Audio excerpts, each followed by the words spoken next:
The last time that I made a video about Love Live Sunshine was at the very end of the second season, where I was super vocal about my frustrations about how the writers decided to close their school and end the series. It was an absolutely terrible ending that was completely uncalled for, and it was shock purely for the sake of shock value. So, when we finally got the announcement for the movie, as you can probably guess, I wasn't too excited because of the horrible way that season 2 wrapped up.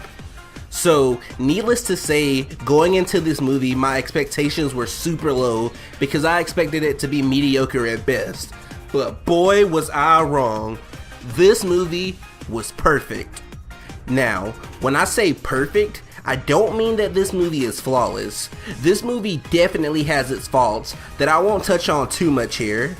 But instead, when I say perfect, I mean that this movie is the perfect ending for Love Live Sunshine and for all of the individual character arcs that Aqua has been on since the very beginning.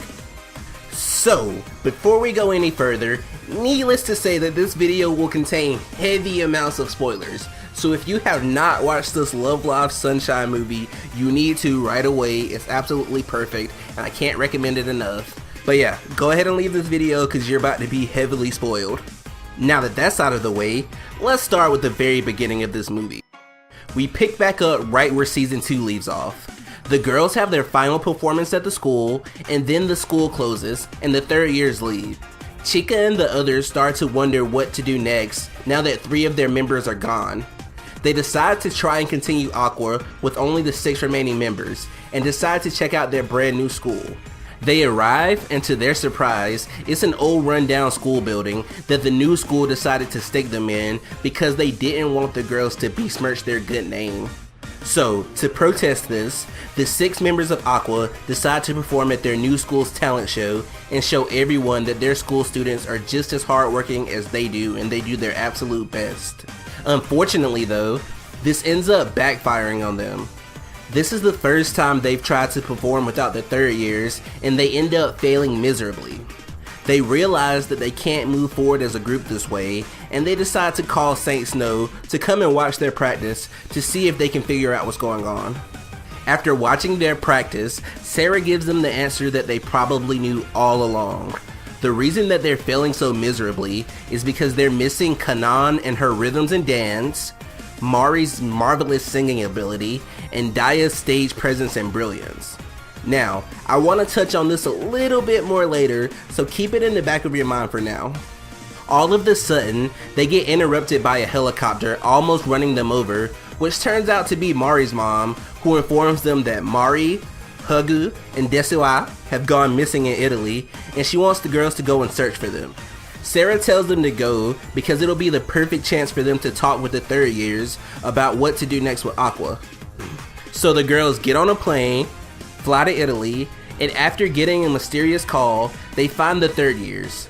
But after finding out that Mari's mom was the one who sent them, the third years run away from them and leave behind a secret message for them to find their location. After cracking the message and tracking them down, Kanan tells them that the reason they are running from Mari's mom is because Mari has been set up for an arranged marriage against her will to take away her freedom.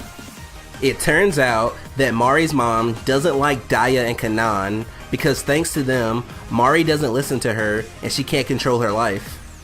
Thanks to Yohane goofing off, Mari's mom finds them and tells Mari that she has thrown her entire life away by being friends with them and that being a school idol is worthless. The girls all argue against her and they eventually come up with a solution. If the girls can prove to Mari's mom that school idols aren't worthless, then she'll be allowed to have her freedom. However, if she fails, then she has to accept the marriage proposal and listen to her mom's commands from now on. The girls reunite for a performance in Italy, and of course they pass, so Mari's mom finally lets her make her own decisions. Then, all of the rest of the girls fly back to Tokyo. After getting back home from Italy, Chica and the others decide to try and hold a live show once again so that they can show their new school what they are made of. And after getting some help from Mu-chan and the others, Yo's cousin, and some of the girls from her school, the girls start to work on a stage venue. To make up for the things that the third years brought to the table, the girls decide to take on more work to help each other out. Chika writes the lyrics, Riko composes the song, Hanamaru and Ruby work on the outfits, and Yo and Yohane work on the dancing. Meanwhile, while in Italy, Sarah reaches out to the third years and asks if Leah can join Aqua. Ruby objects and said that her problem won't be fixed by simply joining Aqua. She says that her problem is that she wants to preserve the memories that she made with her sister in Saint Snow. And she's feeling super upset because she failed and caused them to win at Love Live, and now she feels guilty about it. So to help Leah and themselves let go of the burden of the graduation of some of their older members, they decide to hold a makeshift Love Live with the two groups facing off in the final round. Which, might I add, was a genius idea. I feel like the way the show was built up, we always needed to see these two go head to head at the very end of the show, just like we did with Muse and A-Rise. But getting back on track now, we see both groups perform for the final time together and realize what they needed to know all along. Even though the other members won't be there with them anymore, they'll always be inside of their hearts and their memories. So later on, while they're getting ready for the show, the 9 girls take a walk down memory lane and think about all the moments that they had together and all of the great things that happened while they were together. They end up walking to their old school and promising that nothing will ever disappear and that everything from their school to each other will always live on in their hearts and they'll always work towards a brighter future.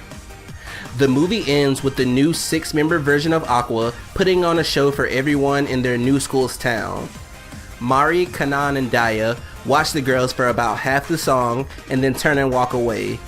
They see now that Chika and the others don't need them around anymore, so they're off to find their own places in life.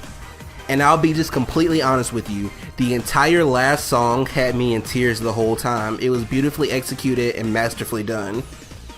This movie was everything that I could have hoped for and more. It wasn't some grand, over-the-top, blown out of proportion extravaganza. It was a simple story about growing up, following these characters that we've been with since the beginning of their journey, and that was enough. We got to watch them deal with the hardships of getting older and how to move forward when things in your life change unexpectedly. There was honestly no other way I would have wanted this movie to end. And unlike the previous Love Live movie, we knew from the very beginning that Aqua wasn't going to stay together. So instead of worrying about if they will break up or not, we got to sit back and enjoy the story we were being told for what it is. The third years never had any intention of trying to find a way to stay together, and the others wanted to do their best to continue without them. And I'll be the first one to admit it. I've had my complaints over the years that a few of the girls never got enough character development to make them feel complete, and this movie finally solved that problem for me. I know that I've talked a lot of crap about Kanan, but in this movie, Kanan shows that she is strong and she won't let her friends be disrespected, and that she isn't scared to fight for what she believes in. She stands up against Mari's mother and refuses to let her friend have her freedom taken away from her. This was the first time that I actually found myself actively starting to like Kanan as more than just a member of the group. And then there's Ruby. I will admit, I have said some really bad things about Ruby over the years. Ruby has finally shown that she can be her own person and that she doesn't need to rely on Daya anymore to be of help to her friends. And I'll be completely honest with you, seeing her stop Daya from doing her hair and instead ditching the pigtails for the braid put the biggest smile on my face. And honestly, I couldn't have asked for a better way to finally develop her character in my eyes. Oh, and before I forget, the music in this movie was top tier as always. Between Hop, Stop, Nonstop, and Next Sparkling, I've got some fantastic hits to add to my playlist. And more importantly than that, they finally gave us some new Saint Snow music. Believe Again hits just as hard as Self-Control did, and when I tell you that's all I can think about now, finally Saint Snow, when are we getting that album? Go ahead and release it for us. So to summarize, this movie was a fitting end to the journey of Aqua. It was a much better experience than the series finale that we got for the series, and answers all of the questions that we had. Each of the girls got their own individual chances to shine, and they all definitely shine just like the stars that they are.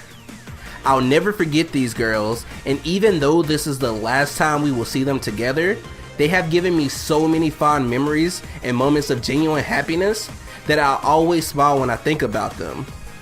Chika, Riko, Yo, Ruby, Hanamaru, Yohane, Mari, Daya, and Kanan, congratulations to you, and thank you all so much for everything.